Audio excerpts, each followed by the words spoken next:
నా roof top garden ఈ పిట్టలతో తీస్తాను. ఈ మధ్య చాలా బ్రేక్ వచ్చింది. ఇవి రోజు నేను ఇక్కడ చేస్తున్నప్పుడు వచ్చి నన్ను కాస్త బియ్యం పెట్టమని అడుగుతాయి. నేను ఇక్కడ కూర్చుని అన్నిటికీ చేస్తూ ఉంటాను సేవలు. అవి వస్తాయి, ఒక 3 వస్తాయి. ఎక్కడి నుంచి వస్తాయో నన్ను చూడగానే వస్తాయి. వచ్చి అక్కడ వేయగానే ఆ పైనుంచి కిందికి దిగి తినేసి వెళ్ళిపోతాయి. ఆ తర్వాత ఆ డబ్బా పెట్టాను కదా, దాంట్లో నీళ్ళు నిండా నింపితే ఎన్ని రకాల పక్షులు వస్తాయో. ఒకటి కోకిలు వస్తుంది, కాకి వస్తుంది, పావురాలు వస్తాయి, ఇంకా విచిత్రమైన కొన్ని వేరే వేరే పిట్టలు కూడా రావడం చూశాను. అవి నిండా ఉంటేనే వాటికి ముక్కు పెట్టుకుని తాగడానికి ఈజీగా ఉంటుంది, వాటికి పెడతాను.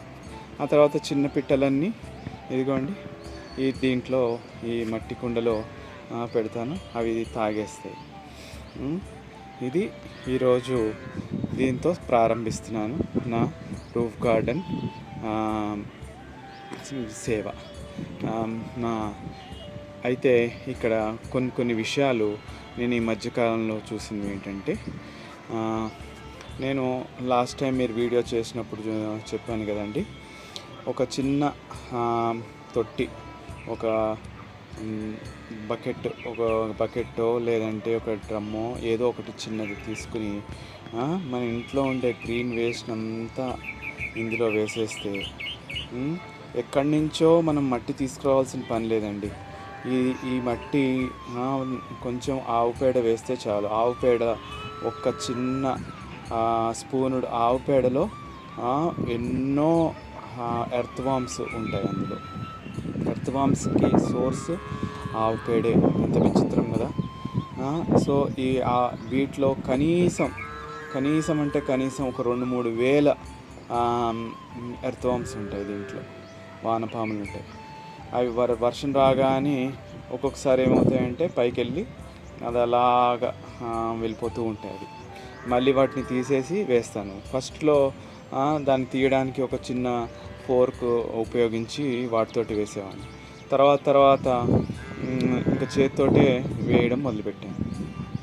ఆ తర్వాత ఫస్ట్లో ఏం చేశానంటే, వేరే పిట్టలు వచ్చి ఎర్త్వామ్స్ కోసం పసిగట్టాయంటే తినేస్తాయని చెప్పి పైన ఒక గోన్ సంచియో ఏదో వేసేవాడిని. కానీ ఇప్పుడు ఏంటంటే ఈ డ్రమ్ము ఇది ఇలా మూత పెట్టేస్తున్నాను, వర్షం నీళ్ళు వచ్చి ఇది అవ్వకుండా. అలా అని మరీ డ్రైగా కూడా ఉంచకూడదు. 2-3 రోజులకు ఒకసారి కొంచెం నీళ్ళు వేస్తాను. ఇంకా వస్తే కొత్తిమీర, నాటు కొత్తిమీర అని చెప్పడానికి ఒకే ఒక ఇదేంటంటే తార్కాణం ఏంటంటే, ఆ కొత్తిమీర తీగ చాలా గట్టిగా ఉంటుంది.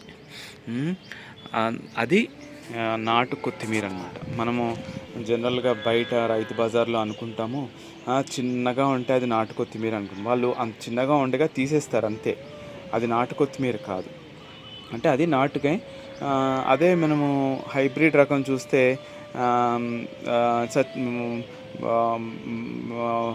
వల్లభామ అంటారు కదా, దానిలాగా ఉంటుంది. అది అంత బాగుండదు. అండ్ సో నేను అలా జల్లాను, వచ్చేసాయి చాలా మట్టుకు, కొన్ని మట్టుకు రాలేదు. తర్వాత నాకు ప్రధానంగా మొక్కలు ఎక్కడి నుంచి వస్తాయి, బయట నుంచి సీడ్స్ కొన్నాను, అమెజాన్లో ఉగావోలోంచి సీడ్స్ కొన్నాను, అన్నీ చేశాను. కానీ నాకు first source of all kinds of plant ఏంటి అంటే, మళ్ళీ దీని నుంచి ఈ తొట్టిలో నేను వేస్తాను కదా, పాడైపోయిన వేస్ట్ టమాటాలు, వంకాయలు, క్యాలీఫ్లవరు, క్యాబేజీ, ఇంకా బెండకాయ, దొండకాయ, ఏది పడితే అది వేస్తాను. ఒక్క ఉల్లిపాయ తొక్కలు తప్పితే అన్ని రకాలు వేసేస్తాను. దాని తర్వాత దీంట్లో చూసారా, ఇప్పుడు టమాటాలు వచ్చాయి. ఇది మీకు గుర్తుంటే కనుక ఈ తొట్టిలో అసలు ఎక్కువ మట్టి నింపలేదు, అంత వేస్ట్. వాటి నుంచి వచ్చిన వేస్ట్ ఇదిగోండి చూడండి. ఇదంతా తీగ చచ్చిపోయిన తర్వాత వచ్చిన వేస్ట్ని దాంట్లో వేసేసాను. అట్లాగా వచ్చినవి ఇప్పుడు ఇది ఉంది చూసారా, దీని నుంచి ఇది కట్ చేసేసి దాంట్లో వేసేస్తాను. అలా చేసిన వేస్ట్ నుంచి బాగా వస్తుంది ఏంటయ్యా అంటే ఇది ఫస్ట్. దాని తర్వాత గుర్రం డెక్క, మర్చిపోకండి, ఇది ఒకసారి వీడియోలో చెప్పాను. గుర్రం డెక్క కూడా దాన్ని గ్రీన్ స్టిక్ అనే వాళ్ళు మనకి ఒక్క డబ్బా 500 అమ్ముతున్నారండి, అంటే నాట్ ఈవెన్ 1 గుర్రం డెక్క. సో ఆ గుర్రం డెక్కని వాళ్ళు ఏం చేస్తున్నారు, దాన్ని పేస్ట్ చేసి గ్రీన్ కలర్ చేసి ఒక స్టిక్లా తయారు చేసి ఒక డబ్బాలో వేసేసి మనకి అమ్మేస్తున్నారు. ఆ గ్రీన్ ఒక్కటి వేస్తే చాలు అన్ని రకాల పోషకాలు వస్తాయని మనకి చెప్తున్నారు. నిజంగా వస్తాయి కూడా. కాబట్టి మీ దగ్గరలో ఉండే ఎక్కడైనా సరస్సు చిన్న చిన్న లేక్స్ ఉంటే ఆ గుర్రం డెక్కను తీసుకొచ్చి కొంచెం తవ్వేసి లోపల వేసేస్తే బోలెడు ఎరువండి అదే. అసలు మనకి యూరియా తప్పితే ఎన్ని రకాల ఎరువులు ఉన్నాయో న్యాచురల్గా వచ్చేది. ఆర్గానిక్ అనే పదం వాడకుండా మనం చేసేవన్నీ పాతకాలపు పద్ధతులన్నీ ఆర్గానిక్. మనకు తెలియదు అది ఆర్గానిక్ అని మనకు తెలియదు. ఉదాహరణకి ఇక్కడ చూడండి, గోంగూర వారానికి కోస్తుంటాను, మళ్ళీ వచ్చేస్తుంది. పోయిన వారం కోసాను, ఈ వారం వచ్చేసింది. అందులోనూ ఏదైనా ఆకు సరిగ్గా లేదనుకోండి, కక్కుర్తిగా నేను కొయ్యను, పడేస్తాను. ఇప్పుడు ఇది చూడండి, మచ్చ వచ్చింది. ఈ మచ్చ వస్తే దీన్ని వాడను, పడేస్తాను, తుంచేసి పడేస్తాను. పడేసి మేబీ మళ్ళీ ఈ గ్రీన్ వేస్ట్ తొట్టిలోనే వేసేస్తాను. అవి మళ్ళీ వానపాములు ఎర్త్వామ్స్ తినేసి మళ్ళీ దాన్ని ఎరువు కింద తయారు చేస్తుంది. మళ్ళీ దాన్ని ఇక్కడ పెడితే అదే దానికి బోలెడంత మినరల్స్ ఇస్తుంది. నాకు వచ్చిన గోంగూర అన్నిట్లో పంచిపెట్టేశాను, అన్నిట్లో ఇక్కడ ఉన్న వాటిలో అన్నిట్లో వేశాను.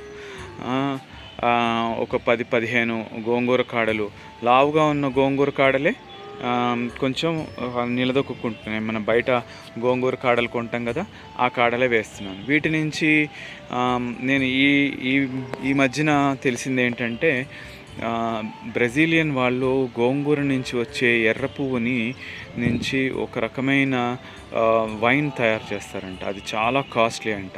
మనకు తెలియకుండానే గోంగూర నుంచి కూడా, రెడ్ పువ్వు నుంచి కూడా వైన్ తయారు చేస్తారంట. ఇదేమో ఏంటి, ఉల్లిగడ్డ, తెల్ల ఉల్లిపాయ, వెల్లుల్లి. ఇది వచ్చేసిందేమో అనుకుని మొత్తం ఒక రోజంతా తీస్తే లోపల వేర్లు తప్పితే వెల్లుల్లిగడ్డ ఏమీ లేదు. అది బహుశా ఇలా మొత్తం అంతా పండిపోయి ఇదంతా వాడిపోయిన తర్వాత కానీ తీయకూడదేమో బహుశా. ఇంకా వస్తే చెప్పాను కదండి, టమాటాలు ప్రస్తుతానికి ఇక్కడైతే ఎక్కువ పువ్వు రాలేదు, కానీ ఇక్కడ పువ్వులు కాయలు బోలెడు వచ్చేసాయి. ఈ పనికిరాని మీరు చూస్తే అది ఇరిగిపోయి కూడా ఉంది ఈ టబ్. పనికిరాని టబ్బుని వాడితే దాంట్లో రిజల్ట్స్ ఎక్కువ వచ్చాయి. దీంట్లోపల గోశాలకు వెళ్ళి వాళ్ళని కొంచెం మట్టి ఇవ్వండి అంటే, ఎందుకంటే ఆవు పేడ మట్టి 2 కలిపి ఉంటాయి కాబట్టి మంచి బలమైన మట్టి అది. ఇది కూడా సెకండ్, అన్నిట్లో ఉన్న తొట్టిలో ఇది ఒకటి సెకండ్ రకం తొట్టి, టాప్. దీంట్లో ఏం విత్తనం వేసినా తీసేసుకుంటుంది, వచ్చేస్తుంది కూడా. ఇంకా మూడవది ఏంటంటే ఇదండి, దీంట్లో నేను ఏం వేసానో తెలియదు. ఇది నిజంగానే కల్పవృక్షం గ్రీన్ బ్యాగ్ అండి. ఎందుకు, ఒకానొక టైంలో ఇది మొత్తం, నా పాత వీడియోలు చూస్తే ఇది మొత్తం పాలకూరతో నిండిపోయింది. అది నేను చెప్పాను కదా, ఒక వారంతో పాలకూర అయింది. అది కూడా ఎంత పెద్ద ఆకు అనుకున్నారు, చాలా అరచేతంత మందం, ఇంత మందం ఉంటుంది ఆకు.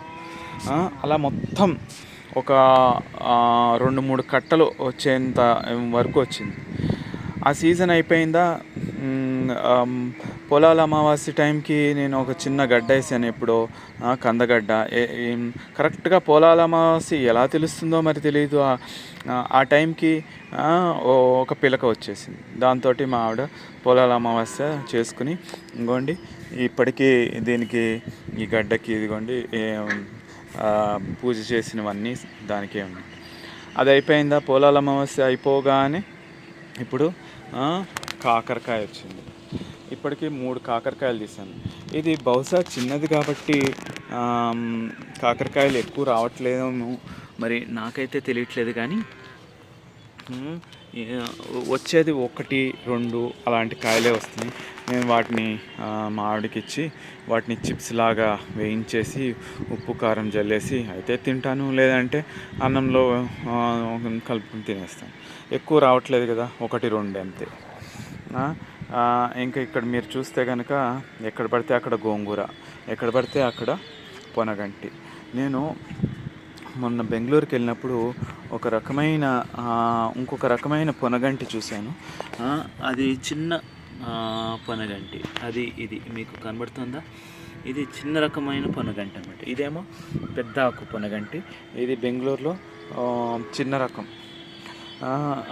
ఇక్కడ టమాటా కూడా గ్రీన్ బ్యాగ్లో వేశాను. ఒక్క పువ్వు లేదండి ప్రస్తుతానికి. బహుశా దానికి ఇంకా నేను ఏమైనా చేయాల్సి ఉంటుందేమో తెలియదు. ఇది అయిపోయిందండి. వీటిలో వాటిలో అంతా ఆవు పంచామృతాలు మెయింటైన్ చేస్తున్నాను. ప్రతిరోజు వేయను, వారానికి ఒకసారి శనివారమో ఎప్పుడో నాకు ఖాళీ దొరికినప్పుడు కాస్త వేస్తాను. అక్కడ బ్లూది కనబడుతుంది చూసారా, దాంట్లోపల మొత్తం అన్నీ మీరు నమ్మరండి ఎన్ని రకాల ఫ్రూట్స్ ఉంటే, పైనాపిల్, ద్రాక్ష, అరటిపండు, బొప్పాయి, ఇంకా ఒక్కటి కాదండి, ఎన్ని రకాల ఫ్రూట్స్, పాడైపోయిన ఫ్రూట్స్ వాటిలో వేసేసి నీళ్ళల్లో వేసేస్తే, దాన్ని అలా మూత పెట్టేస్తే ఒక్క గ్లాసుడు ఆ ద్రవము, ఈ పెద్ద బకెట్ ఉంది చూసారా, ఇది బహుశా నేను అనుకోవడం 20 లీటర్స్ బకెట్. ఈ 20 లీటర్స్ బకెట్లో ఒక గ్లాసుడు వేస్తే చాలండి, వెంటనే పూత పూసేస్తుంది. మనకి వెంటనే పూసింది అనడానికి కారణం ఎలా చెప్తామంటే, ఈ శంకు పువ్వు మీద ప్రయోగిస్తాను నేను. శంకు పువ్వు హిందీలో అపరాజిత అంటారండి. అంటే దాన్ని ముట్టుకుని వెళ్తే ఆ రోజు పరాజయం పాలు అవ్వరు, అందుకని దాని పేరు అపరాజిత. కాబట్టి దీంట్లో నా దగ్గర 2 రకాలు ఉన్నాయి. ఒకటి నీలం కలరు, ఇంకొకటి తెలుపు కలరు. నేను ప్రతిరోజు వీటిని గ్లాసులో వేసుకుని ఒకరోజు రాత్రి ఉండిన తర్వాత వాటిని పొద్దున్నే తాగేస్తాను.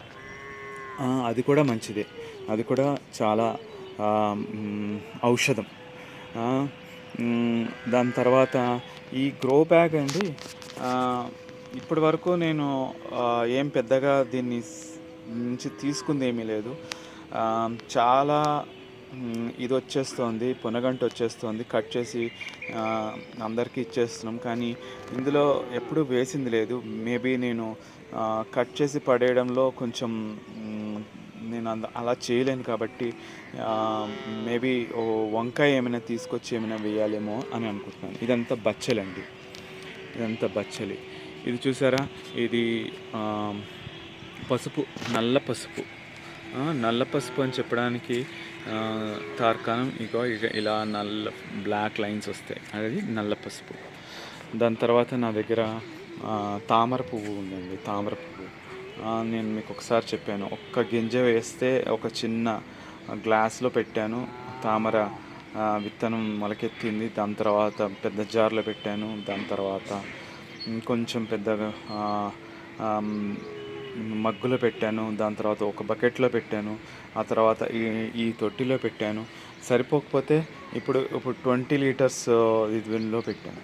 ఇది ఇంకా సరిపోలేదు, రేపు పొద్దున మేబీ ఇంకా పెద్ద దాంట్లో పెడతానేమో.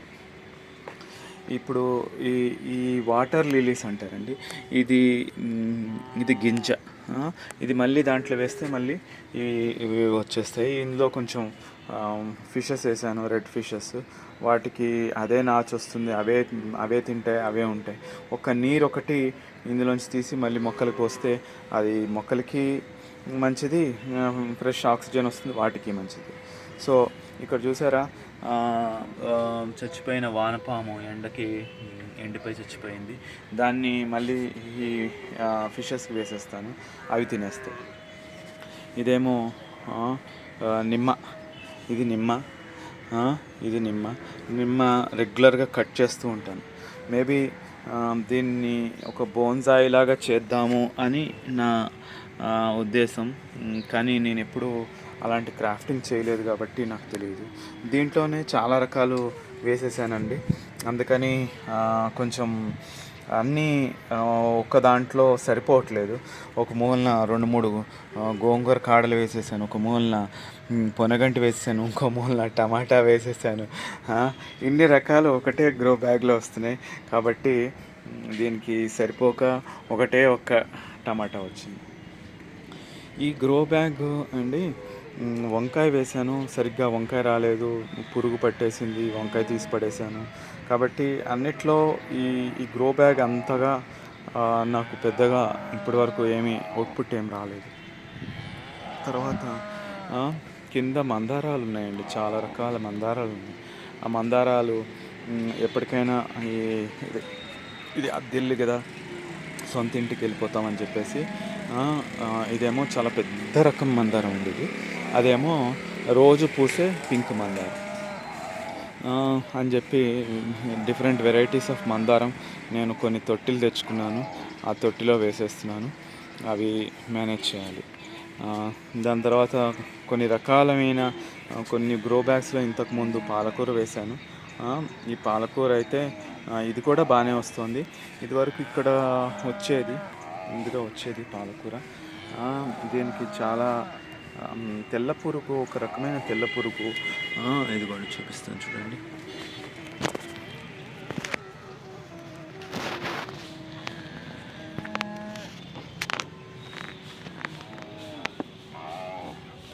అనిపిస్తుందా అండి?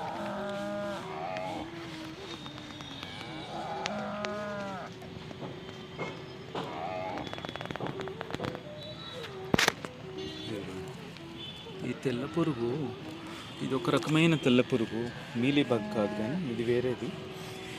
దీనికి కూడా టూత్ బ్రష్ పెట్టి ఆవ నూనెతో, వేప నూనెతో మొత్తం అంతా రాసేస్తే అయినా మళ్ళీ వస్తుంది.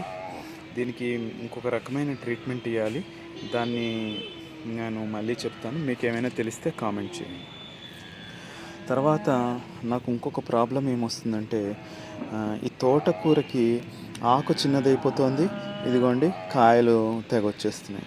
ఈ తోటకూర ఎన్నిసార్లు వేసినా, ఇదిగోండి ఇదేమో ఎర్ర తోటకూర, ఈ తోటకూర ఎన్నిసార్లు వేసినా మనం బయట వచ్చినంత బాగా రావట్లేదు నాకు తోటకూర.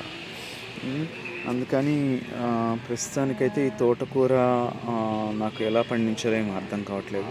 మీరేమైనా కామెంట్లో నాకు ఏమో చెప్తే చాలా సంతోషిస్తాను. ఇక్కడ తర్వాత కింద వేసాను చూసారా, బెంగళూరు నుంచి తెచ్చిన పొనగంటి, చిన్న పొనగంటి, బాగుందండి అది. దాని తర్వాత వామాకు. నాకు తెలిసిన అన్ని మందులు దీని మీద ప్రయోగించేస్తాను. విపరీతమైన రోజా పువ్వులు పూస్తూ ఉంటాయి. ఇదేమో గుమ్మడి కూడా సరిగ్గా రాలేదు, ఒక దగ్గర వచ్చింది కానీ స్పేస్ సరిపోక కొంచెమే పెద్దగా అయింది ఇప్పటి వరకు. బహుశా ఇది ఇంకా అయిపోయింది అనుకుంటా. అయిపోయిందండి ఇది. ఇదిగోండి ఇదొక గుమ్మడి, అంటే ఇంతే వచ్చిందండి. ఇదంతా గుమ్మడి తీగ అనమాట. ఇదిగోండి, బహుశా ఇది మనం గుమ్మడి దిష్టికి పెడతాము, అది ఎలాగో అందరికీ తెలుసు. ఇంకొకటి ఏంటంటేనండి, గుమ్మడి జ్యూస్, అది యాక్చువల్గా ఉట్టి వాటర్ తప్పితే ఏముండదండి గుమ్మడిలో. దాన్ని జ్యూస్ చేసుకుంటే చాలా రకమైన మినరల్స్ ఉంటాయట, ఎంతో శ్రేష్టం. సో అందరూ అస్తమాటు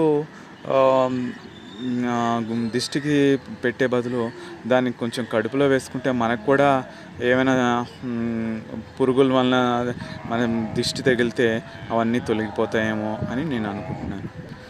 సో ఇంకొకటి లాస్ట్ది ఏంటంటేనండి, ఇది బాసిల్, ఒక రకమైన తులసి. దీన్నే రుద్ర తులసి అంటారు. దీని దగ్గర ఇట్లా ఇట్లా చెయ్యి ఇట్లా పెట్టగానే మంచి వాసన వస్తుందండి. ఇవి పాములు, ఇవి ఉంటే పాములు రావటండి. ఈ తులసి వాసనకి పాముల దగ్గరికి రావట. నాకు ఇక్కడ పాముల బెడద బాగానే ఉంటుందండి. ఈ వెనకాలంతా ఖాళీ ప్లేస్ కదండి, వెనకాలంతా ఖాళీ ప్లేస్. కింద ఏమి పండదండి నాకు. కిందంతా మొత్తం అంతా ఆక్యుపై అయిపోయింది. నేను ఏం వేసినా ఈ రూఫ్ గార్డెన్లోనే వేయాలి. అదేమో దానిమ్మ, ఎంత బాగా వస్తుందో దానిమ్మ. కనీసం ఒక్కొక్కసారి సీజన్లో అయితే రోజుకి 10 కోసినా కూడా ఇంకా ఉంటాయి. అంత పెద్ద దానిమ్మ అండి. అండ్ చాలా రకాల మందారాలు ఇక్కడ ఉన్నాయి కదండి. 3-4 మందారాలు ఉన్నాయి. తిప్పతీగ ఒకటి నేనే పెట్టాను, అదిగోండి. అదేమో అరటి చెట్టు కూడా నేనే పెట్టాను, చూస్తున్నారు కదా. సో నాకు కింద అసలు ఏది ఇంకా ఉపయోగం లేదు, ఏవి పండవు. ఒకవేళ గుమ్మడి పాదు వేసినా కూడా అది బ్రతకదు. ఇక్కడ నేను వచ్చిన తర్వాత కరివేపాకు ఒకటి, అన్నీ కట్ చేస్తే కరివేపాకు ఒకటి బాగా వస్తుంది. ఇదిగోండి, ఈ తీగని కట్ చేసేయాలి. ఇది ఇంకా పైకి వచ్చేస్తుంది. ఈ తీగని మనం ఇంతలా పెంచకూడదు. కొంచెం ఉంటే పర్వాలేదు కానీ ఇంత పెంచకూడదు. మొన్న ఒక పాము వచ్చిందటండి, ఈ బుషీగా ఉన్నది. సో మా ఆవిడ ఈ బుషెస్ కొంచెం కట్ చేసేయండి, చాలా మనీ ప్లాంట్స్ అనుకోకుండా చాలా బుషీగా వచ్చేసాయి, అవి కట్ చేయాలి నేను. సో అదండి ఈసారికి నా రూఫ్ గార్డెన్ యొక్క కథ. మీకు నచ్చితే ఒక లైక్, కామెంట్ చేయండి అండ్ నా ఛానల్కి సబ్స్క్రైబ్ చేయండి. Thank you.